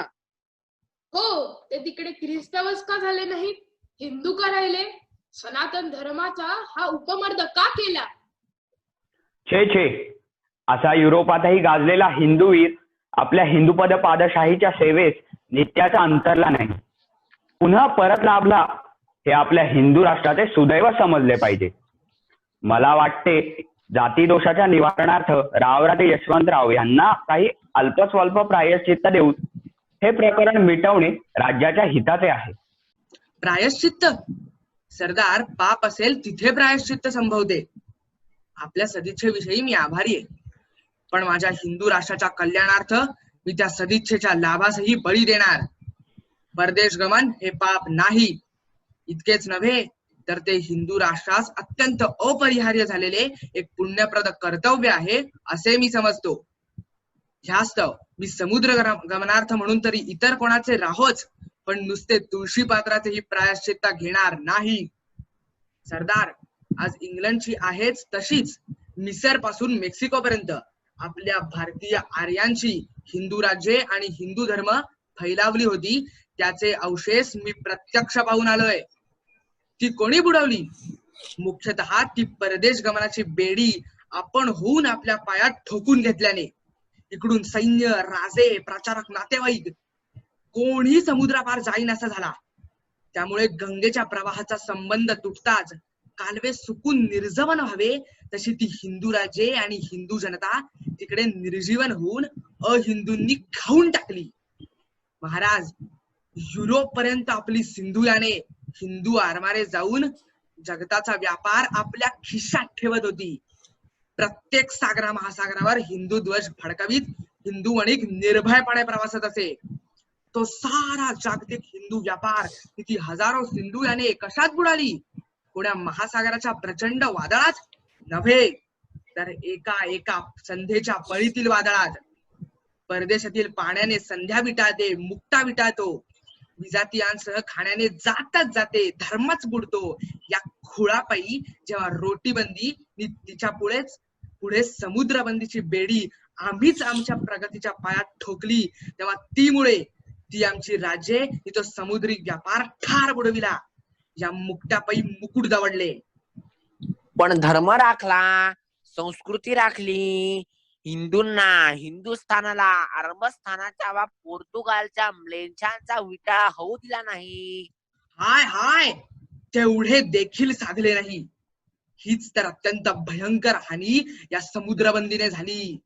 अहो, जर मुसलमानांची अत्याचारी आकांक्षा अरबस्थानातच मूळ उगवली, तेव्हाच आपले 10-5 राजकीय हेर जरी तिकडे असते तरी आपणास ती बातमी तत्काळ कळून त्यावेळी अत्यंत प्रबळ असलेल्या हिंदू राष्ट्राने अरबस्नानावर स्वारी करून त्या मुठभर मुसलमानास कळीतच चिरडून टाकले असते. अरबांचा मोहम्मद कासम सिंधू देशावर आला, त्याचा सिंधूचा हिंदू दाहिर अरब देशावर चालून का गेला नाही? मोहम्मद गझनीने सोमनाथ लुटला, तुम्ही मक्केला जाऊन मक्का का घेऊ शकला नाहीत? मुख्यतः या परदेश गमन बंदीने, या समुद्र बंदीने, या रोटी बंदीने हिंदुस्थानास विटाळ होऊ नये म्हणून आम्ही अरब पोर्तुगालला गेलो नाही म्हणे. पण त्या योगे हिंदुस्थानचाच अरबस्तान करून घेतलात. अहो, परशुराम क्षेत्राचेच पोर्तुगाल करून घेतलेत. याची वाट काय? मथुरेत मशिदी, दिल्लीत औरंगजेब, काशीत गोकुळी गोहत्या. मुख्यत्वे या रोटी बंदी, समुद्री बंदी पायी बाहेरची राज्य गेली, बाहेरचा व्यापार बुडाला, आतली राज्य बुडाली, आतला व्यापार बुडाला आणि शेवटी ज्या मुक्त्यापायी हे मुकुट दवडले तो मुक्ताही विटाळला नव्हे, तो मुक्ता म्लेच्छांनी साप फेडून नेला. कारण खाण्याने जात जाते या खुळचट भावनेपायीच लाखो हिंदू बाटून मुसलमान किंवा ख्रिश्चन झाले. यास्तव ज्या घणाने भाऊंनी दिल्लीचे मोगल तख्त फोडले, तशाच कोणा युगप्रवर्तक घणाने ही रोटी बंदीची, ही समुद्र बंदीची बेडी तोडून टाकणे आमचे पुण्य कर्तव्य आहे. ते पुण्य मी पुन्हा पुन्हा आचरणार. मी संधी येताच पुन्हा पुन्हा सिंधुगमन करणार. महाराज, एवढी उत्तर हिंदची स्वारी यशस्वी होऊन मुसलमानांची राजवट धुळीस मिळवली की पेशव्यांची गाठ इंग्रजांशी पडणार. तेव्हा जर आजपासूनच पेशव्यांनी हजारो व्यापारी, विद्यार्थी, भूसेना, जलसेना युरोपात धाडल्या नाहीत, आपले वकील पॅरिस, लिस्बन, लंडन, रोम इकडे धाडून त्या युरोपच्या राजकारणाशी संधान बांधून इंग्रजांविरुद्ध फ्रेंच, फ्रेंचांविरुद्ध पोर्तुगाल असे उठताच त्यांच्या यादवीचा लाभ एकाच उठून एकाच बसवून घेतला नाहीत, त्यांची मुद्रण कला, युद्ध कला, देशभक्ती, संघटना, पेचापेची शिकून त्यांच्याच दारी ठोठावल्या नाहीत, तर इंग्रज पेशव्यास पुरून उरतील, आहारी येणार नाहीत हे निश्चित. हे मी श्रीमंतास अत्याग्रहाने पटवून ही रोटी बंदीची, ही समुद्र बंदीची बेडी तोडवण्याची जगलो वाचलो तर मरे तो पराकाष्ठा करणार. सरदार, इंग्रज अमेरिकेचे राज्य करतो याचा आपणास विस्मय कशाला वाटायला हवा? आज तरी मराठे इंग्रजांहून राज्यशक्तीत दुर्बल नाहीत. अजूनही अमेरिका ओसाडे.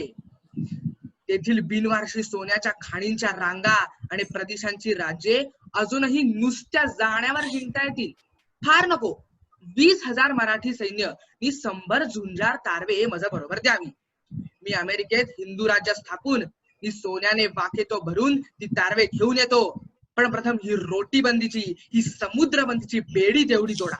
राव राजे यशवंतराव, आपल्या या भाषणाने आम्हाला एक अद्भुत दृष्टी लाभल्यासारखे होत आहे. लवकरच श्रीमंतांची आपल्याशी प्रत्यक्ष भेट पडेल, तेव्हा त्यासही आपण हे सर्व निवेदावे. उत्तर हिंदच्या या स्वारीवर एक प्रमुख सरदार म्हणून आपली नेमणूक झालीच आहे. आज आपल्या विषयाच्या आमच्या आदराचे चिन्ह म्हणून ती तरवार आपणास आम्ही भेट देत आहोत.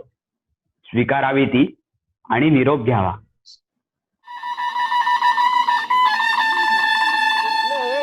शेवटी माझे कपाळ फुटलं. बसलो हो माझे कंबरडे बसलं.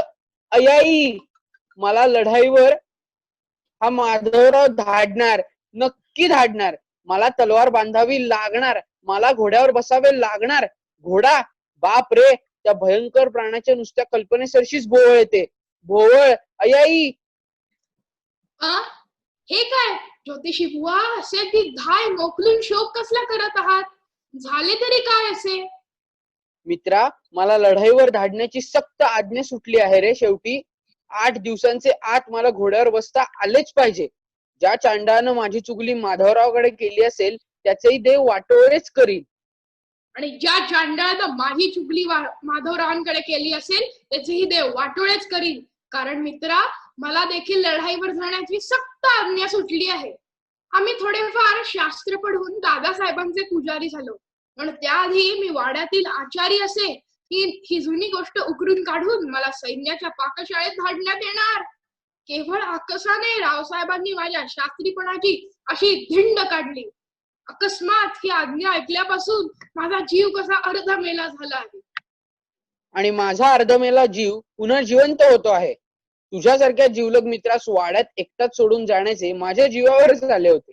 पण आता तुझी सोबत मिळाल्यानं लढाईवर जाण्याचे तितके जड जाणार नाही. चल, बरोबरच लढाईवर जाऊन सोबती संगतीने मरू. चल. तरी मला वाटलेच होते तूच हे कर्म केले असशील म्हणून. तुला मरायचेच तर मला घेतल्या असून तू मरणार नाहीस म्हणून. कोंडण्णा, मी तुला स्पष्ट विचारतो की परवा तू माधवरावांची एकांतात काही लाळघोटेपणा करत होतास की नाही? आणि त्यावेळेस मी दादासाहेबांचे वतीने काही कट करीत आहे म्हणून माझे नाव घेतलेस की नाही? बच्चनजी, खरे बोला, नाहीतर असा तुमचा गळा घोटून. अरे अरे मित्रा, हे काय? मी लाळ घोटेपणा केला असे गृहीत धरलं तरी साध्या लवचिक लाळ घोटेपणास अशी कर्कटच्या गळघोटेपणाची शिक्षा काही न्याय? जाऊ दे ते सारे. एकाच संकटात आपण दोघेही सापडलो आहोत खरे. आता मागचं सर्व विसरून आपण दोघे मिळून राहू तर काही पुढचा मार्ग काढूच काढू. अरे दादांच्या आधाराने पेशव्यास गादीवर चढवणं उतरवणं देखील आपण मागे करू शकलो. पुन्हा दादांचे कान फुंकून लढाईवर जाण्याचे टाळणं काही कठीण नाही. छट, आता ते शक्य नाही. स्वारीवर गेलेच पाहिजे. आणि स्वारीवर जाण्यात काही धोकाही नाही. उलट स्वारी जी कधी कधी चैन उडते ती स्वयंपाकघरातही उभ्या जन्मात साधत नाही. धोका स्वारीवर जाण्यात नाही, धोका लढाईवर जाण्यात आहे. ती लढाई टाळण्याची मी उत्तम युक्ती योजली आहे. स्वारी 1 वर्ष तरी बुंदेलखंड ते गोकुळ वृंदावन इकडे माशा मारीत फिरणार आहे. तो वरती ते तीर्थक्षेत्रे, लूटमार, गोपगोपी ह्यातच सैनिकांची नुसती चैन चंगळ चालणार. पुढे दिल्ली आणि लढाई कि मग आपला सूब आल्या. कारण दिल्लीकडे माधवरावांची सैन्य लढाईत गुंतताच वाड्यात दादा बंड उभारणार हे नक्की झाले. त्यांनी बंड उभारला की त्यांच्या साऱ्या शागिर्दास त्यांनी परत बोलवलेच म्हणून समज. म्हणून उठ आणि एखाद्या खऱ्या जहागीरदारासारखा तरवार कसून घोड्यावर बस. तरवार कसे, घोड्यावर चढ. एक वेळ कैलास पर्वतावर चढता येईल कारण तो स्थिर आहे. पण भरधाव भडकलेल्या घोड्यावर 8 दिवसात चढू कसा? ते मी शिकवतो तुला. घोड्या तरवारी मी शिकारीच्या वेळी दादासाहेबांस देखील हार जात नाही हे ठाऊक आहे ना तुला? पगार भरपूर देशील तर 5 दिवसात मी तुला घोडेस्वारीत पटाईत करून सोडतो. उठ, रडून काय होतं आता? अरे, या घरी कोणी पुरुष आहे काय? बाई बाई, हा तर नुसत्या बायकांचा घोळ का तिथे जमलाय? अरे रे, ही खुळी. अरे मार धक्क्यानी दे त्या बादीस हुसकून. थांब थांब, त्या खुळीला पानपतला कुठेतरी भूतबाधा झाली आहे म्हणतात. तरी त्या भूतबाधेतच ती लहर आली तर केव्हा केव्हा हात पाहून भूत भविष्य असे बरोबर सांगते म्हणतात की हा तर दाखवू ये थोडा. सोनपत, पानपत, तुमची आमची गेली पत, पाठशाह हिंदूपत, घ्या सूड. पण इथे काय सांगते मी ते, हा तर नुसत्या बायकांचाच घोळ का? उगी छबकडी ती माझी. चल हट. बाई, तुम्हाला आम्ही तांदूळ पैसे देऊ पण आमचा थोडा हात पाहून काही भूत भविष्य सांगाल का? हो हो, करा भाऊ तुमचे हात पुढे. अगं बाई, पण हे काय अशुभ? बांगड्या कुणी वाढवले तुमच्या हातातल्या? बांगडा भरो हात बिन बांगड्यांचे, असे अभद्र हात कोण पाहणार ते? बरं, कपाळ तरी पाहू. अगं बाई, कपाळ पांढरं फटफटीत. कुंकू कोणी पुसलं तुमचं? धोंडांनाच गती माझी. उगी बायको पण बायको आहे. आता मात्र थोबाड रंगून दे ना. मला बायको म्हणालीस ते शोभेल एक वेळ, पण या आमच्या धोंड्यासारख्या धडधाकट धोंडांना शास्त्र्यास बायको म्हणतेस? हा पहिलाच पुरुषाचा बळकट हात. तर मग मेल्या तो हात जर एवढा बळकट आहे तर दाखवता तुझ्या बापाला, त्या नजीबाला, त्या बंकश पठाणाला, त्या सादुल्या रोहिल्याला. मला तो हात दाखवायचा तर त्यात बांगडाभर नि मग दाखव. हो, पण तुमचं भविष्य राहिलंच. वा, हत्तीवर बसलेस की तू? पेशव्यांचे सरसेनापती तुला अंबारीत बसवून फुलांच्या माळा घालीत आहेत, तोफांची वंदना झाडत आहेत तुझ्या सन्मानार्थ. पण हे काय? पळा आग! पेटलेत, भडकलेत तुम्ही दोघंही. बाबुर्ड्यांचं अंग चिरडलं. कसा फटकन मज्जा मेंदू फुटून बाहेर आला. आई ग, जळा मेल्यांना जळा, ज्या जीवाला जगतात त्या सुद्धा जळा. धोंडांना, कोंडांना, अरे तू देखील घाबरलास की काय? छट, थोडा धक्का बसायचा अशा कृत्येस पाहून. पण तिच्या बाष्कळ शब्दास काही मोजायचे. तुला मला आग लागली म्हणाली, पण वेड्या माझ्या खिशातल्या भरलेल्या चिलिपीला देखील तिच्या शब्दांच्या ठिणग्यांनी पेट घेतला नाही. चल उठ, आता आपण भ्यालो की मेलो. हा, अगदी थेट जातीवंत जहागीरदारासारखा ताठ हो. हा, बांधतो शेला कमरेला आणि असे पृथ्वी वाकून टाकणारे पाय टाकीतीये माझ्या मागे घोड्यावर बसायला शिकण्यास. पण मित्रा, मला घोडा शिकवणार कुठे तू? उघड्या जागी नाही. पडलो बिडलो तर पोरटोर इतक्या मोठ्यांदे हसतील की वाड्यात थेट पेशव्यांस ऐकू जाईल. तेव्हा असे पहा, माझ्या तबेल्याचं अंगण रुंद आहे तरी बंद आहे, त्यात मला शिकव. पुन्हा एकदम फार उंच घोडा नको. हं, जा तू सगळी व्यवस्था कर. तोवर घोड्यावर चालण्याच्या आधी मी जहागीरदार सारखा पायावर चालण्याची थोडी सवय करतो. हं, शेला तर ठीक शोभतो, पण लढाऊ जहागीरदार कट्यार खोवतात नाही कमरेस? हे काही कट्यारीसारखे पडले आहे का इथे? लाटणे उत्तम. शिकताना धार लागण्याची भीती नको. न्हाव्याची मुलं देखील प्रथम बोथट वस्त्र्याने मडक्यावर हात चालवण्यास शिकतात म्हणतात. ताठ असो. वाह, माझी छाती वाह, खूप वर आलीस.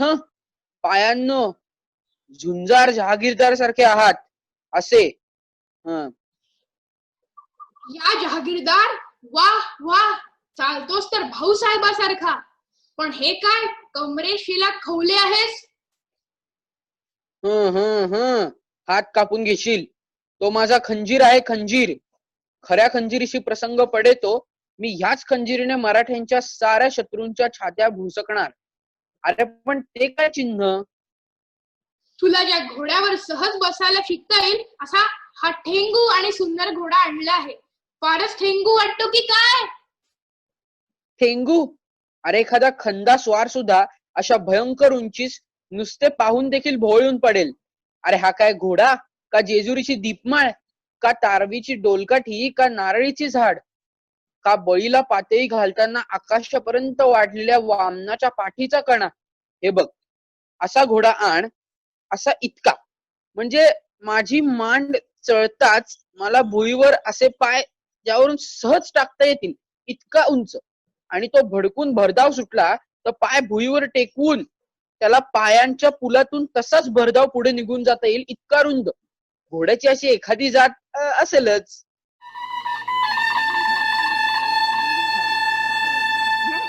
रावराजे यशवंतराव आज स्वारीवर जाणार. त्यांच्या होणाऱ्या या ताटातुटीमुळे ही त्यांची नवयौवना, नवदयिता सुशीला अशी कासावीस झालेली पाहून मलाही कसेसेच होत आहे. तिचे सांत्वन तरी काय करू? काहीतरी आवडीचा विषय काढून हिचा वेळ काढला पाहिजे ते येतो. सुशीले, नाही आले का ग रावराजे? अगं, अजून स्वारीच्या प्रस्थानाची दुसरी नौबत देखील झाली नाही.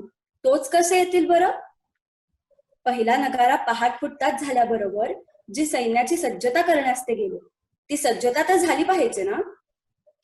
काही झाले तरी निघायच्या शेवटच्या तिसऱ्या नौबती आधी आल्या वाचून कधी कधी राहणार नाहीत ते.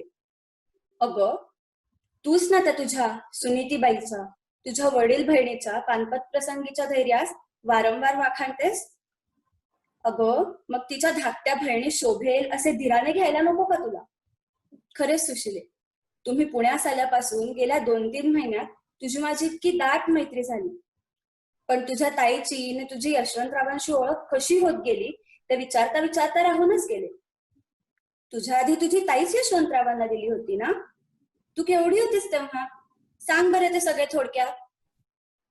सखी नंदिनी, माझ्या चिमुकल्या जीवनाचा तो चिमुकला जुना इतिहास मगापासून माझ्या मनापुढे सारखा उभा राहत आहे. माझी ताई 15-16ची, मी 10 वर्षाची असेल तेव्हा यशवंतराव शिंद्यांकडचे एक राऊत होते. त्यास माझी ताई दिली. पण वर्ष उलटे न उलटे तोच पानपतचा प्रसंग आला. मला मावशीच्या घरी ठेवून माझे बाबांनी यशवंतराव शिंदेशाही स्वारात आणि माझी सुनीताताईंनी आई राजस्त्रियांच्या परिचारिका वर्गात अशी पानपती गेली. तो तिथे प्रलय झाला. बाबा झुंजीत ठार होऊन पडले, यशवंतराव घायाळ होऊन पडले. माझी आईनी सुनीताताई मेल्या गिलच्यांनी मराठी स्त्रियांवरही हल्ला केला. तेव्हा झुंजत रणीच राहिल्या की ठार झाल्या काय तो पत्ता नाही. पण त्या धामधुमीत सुनीताताईंना भयंकर घाव लागलेला असता एक रावता हाती मावशीला निरोप धाडला की तिची आशा सोडावी आणि यशवंतराव परत आल्यास त्याच मला ह्या तिच्या धाकट्या बहिणीला देण्यात यावी. ह्या निरोपाची खूण म्हणून तिनेही मुद्रा धाडली. ह्या मुद्रेसह तो निरोप मावशीला मिळाला. पण 10 वर्ष यशवंतराव बेपत्ता होते. पुढे पराक्रमाने रावराजे होऊन गेल्या वर्षीच मावशी आजाराने मरणमुखी असता ते अकस्मात दाराशी येऊन धडकले. मावशीने त्यांना तत्काळ ओळखले. माझा हात त्यांच्या हाती त्या ताईच्या निरोपासह दिला आणि मावशी पण हे जग सोडून गेली. आणि आता तो माझा कांतही. मागे जसे माझ्या ताईस तसेच आज मलाही एकाकी सोडून त्याच पानपताकडे तशाच एका भयंकर लढाईवर जात आहे. सुशिले, अहो सरदारीणबाई, आता सरदारपणाला शोभेल असा उत्तेजक निरोप द्यावा आम्हाला.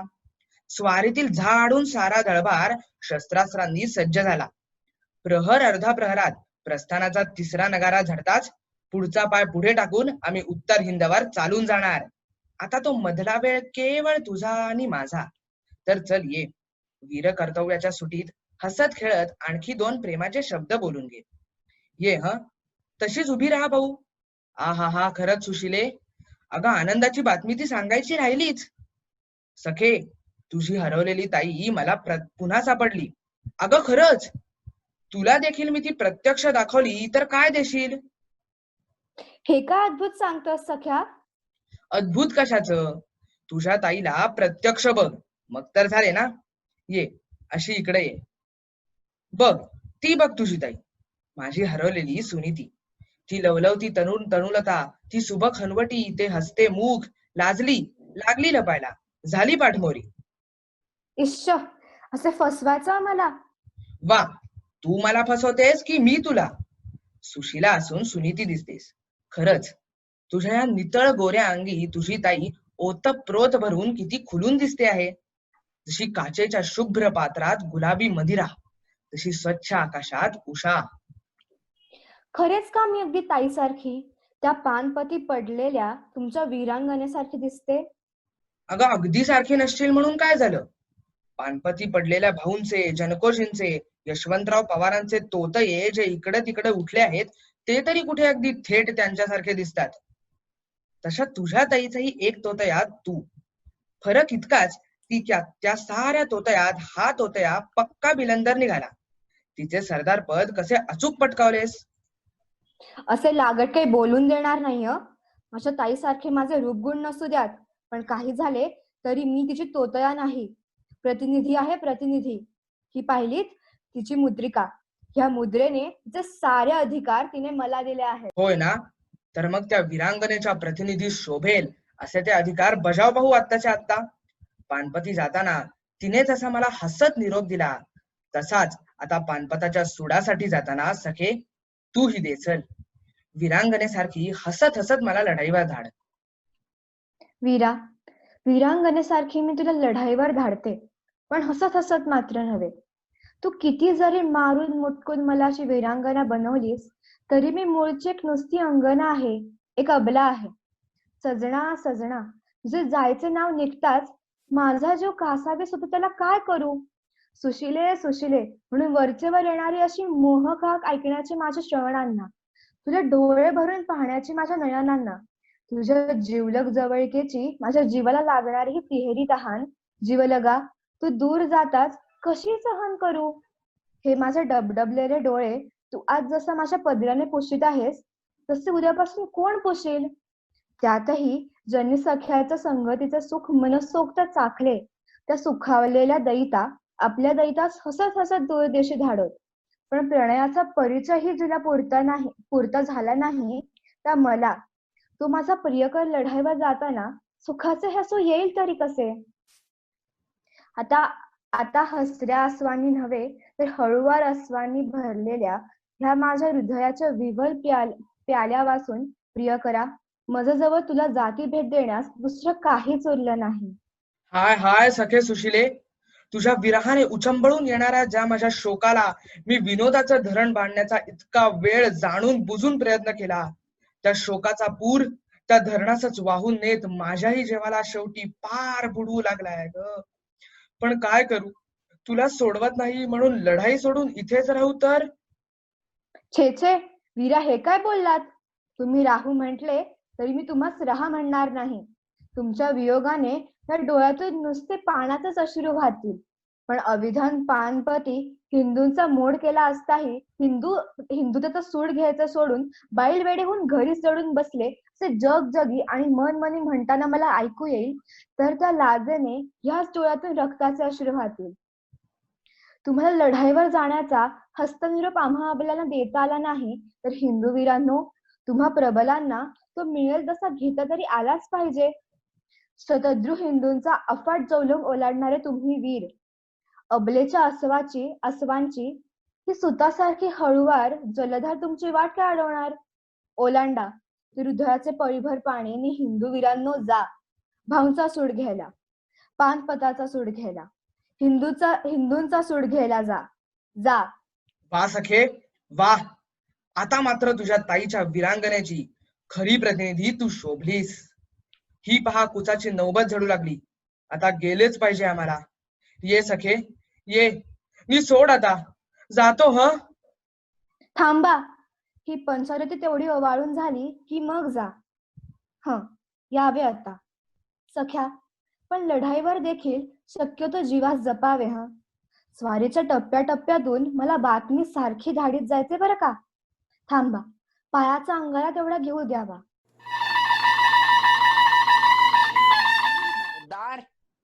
पहाट फुटताच स्वारीच्या प्रस्थानाचा पहिला दुंदुबी मघा झाल्याबरोबर सारी छावणी खडबडून उठून सज्ज होतीये ना? ती पाहणी करून आलेत ना? हाजी सरकार, उत्तर हिंदवर मराठी सैन्य चालून जाण्यासाठी नुसते तरवारले आहे. कुचाची पहिली नौबत झडताच एकाहून एक आगळे, कोणी 10,000, कोणी 5,000, कोणी 1,000 अशा पथकांचे सरदार रणवेशाने फुरफुरत, मस्तकी तुरे, कलग्या, अंगी कवचे, हाती पट्टे, भाले, तरवारी, कमरे शेले कसून रणशस्त्रेनी रणशृंगार कटी तटीस चढवून आपापल्या सैन्यातून स्वारीची सिद्धता कडेकोट करवीत फिरू लागला आहे. अगणित अश्वरोही शिलेदार बिरुदे बांधून, बर्च्या, बिचवे, बंदुका नीटनेटक्या सावरून, शिरी फेट्यांचे लफे सोडून, घोड्यांचे पाठी जरी बादली पाखर टाकून, पायी तोडर बांधून थैथै नाचणाऱ्या घोड्यास थोपटीत उभे आहेत. वर हावदे, अंबाऱ्या, रत्नांच्या मुक्त भरणी झालरी, गंडस्थली चित्रविचित्र आभरणे अशा थाटाने गजभार ठाई ठाई थाटत आहे. तोफखाना हजार हजार, जेजारा सुतरनाले, थोरली भांडी, कोणी दशग्नी, कोणी शतग्नी, एकूण 1000 आवाज.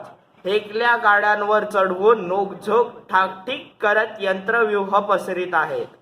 पथकांचे ध्वजधर भगव्या भरजरी उंच उंच ध्वजांचे फवारे सोडून आपापल्या ठाई उभारीत आहेत. सिंधी, सोरटी, वंजारी, देशोदेशीचे सौदागर बोजे गल्ले दाणा बांधून उंटे तट्टे बैल लादीत आहेत. जिनबंदी करून बिनीवाले सरसावून आहेत.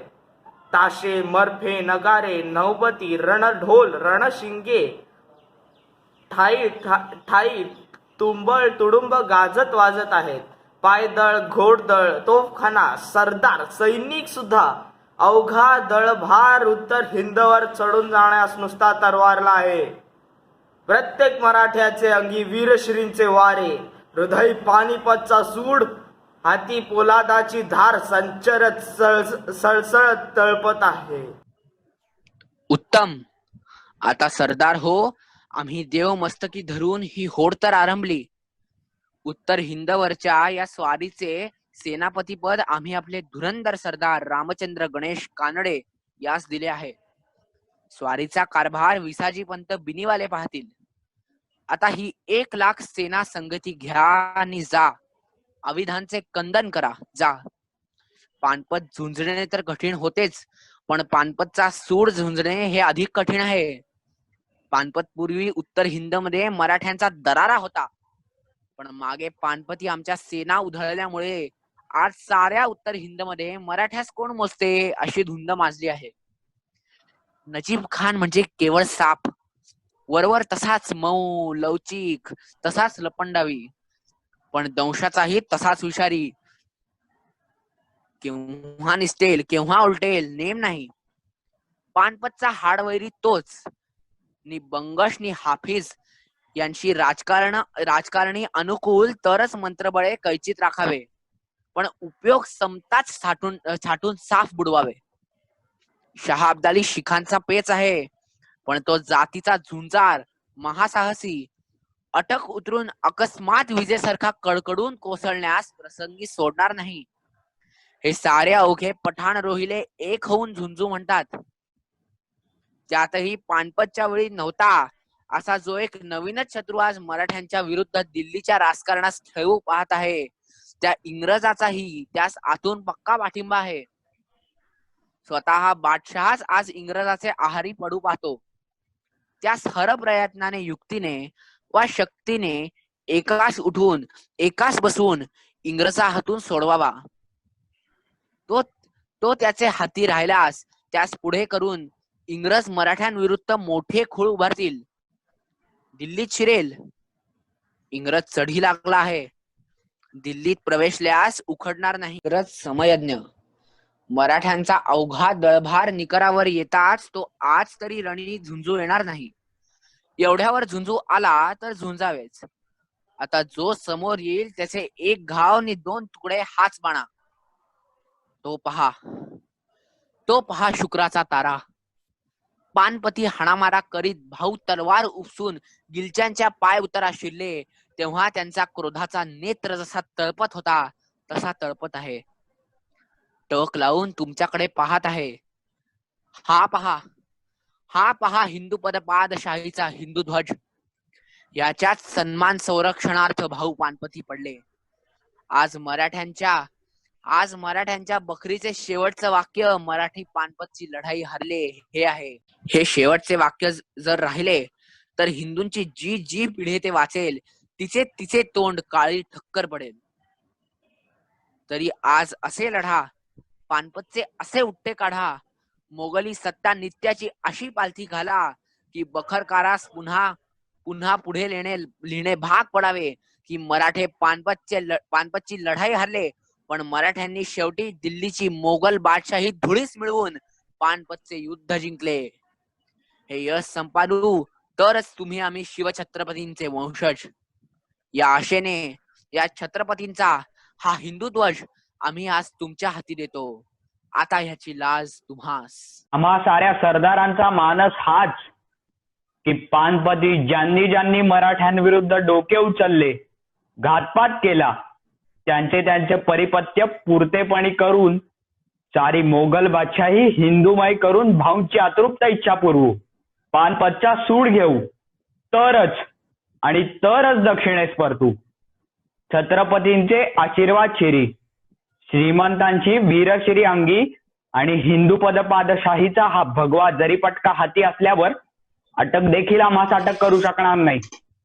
सुभेदार मल्हारराव होळकर म्हणतच असते की एक वेळ हिंदूंचे मुसलमान होऊ, पण अटक उतरून थेट रुमशांवर चालून जाऊ. पण मी म्हणतो की अटक उतरण्याचे सुभेदारांचे भविष्य खरे करूनही अटक उतरताच हिंदूंचे मुसलमान होण्याचे सुभेदारांचे भयही खोटे ठरवू. जर रुमशामच्या अहिंदूंना अहिंदू राहूनही सिंधूची अटक ओलांडून हिंदुस्थानात येता येते, तर हिंदूंनाही हिंदू राहूनही रुमशामवर चालून जाता आलाच पाहिजे. हिंदुत्वाच्या पायात आमच्याच हस्ते आम्ही ठोकलेली ही अटकेची ही सिंधू बंदीची ही रोटी बंदीची बेडीच आम्ही ताडकन तोडू, तर आम्ही हिंदूही राहू आणि रुमशामवरही चालून जाऊ. सबबू है गोपाल की उसमें अटक कहाँ, सबबू है गोपाल की उसमें अटक कहाँ, जिसके मन में अटक है वही अटक रहा. भले वीर भले, अशाच निष्ठेने जा, झुंजा. या उपर घडेल ते यशापयश ईश्वराधीन. तो बोल तुम्हा आम्हास नाही. उचला तर मग हा पैजेचा विडा. गरजा हर हर महादेव आणि घ्या आमचा निरोप.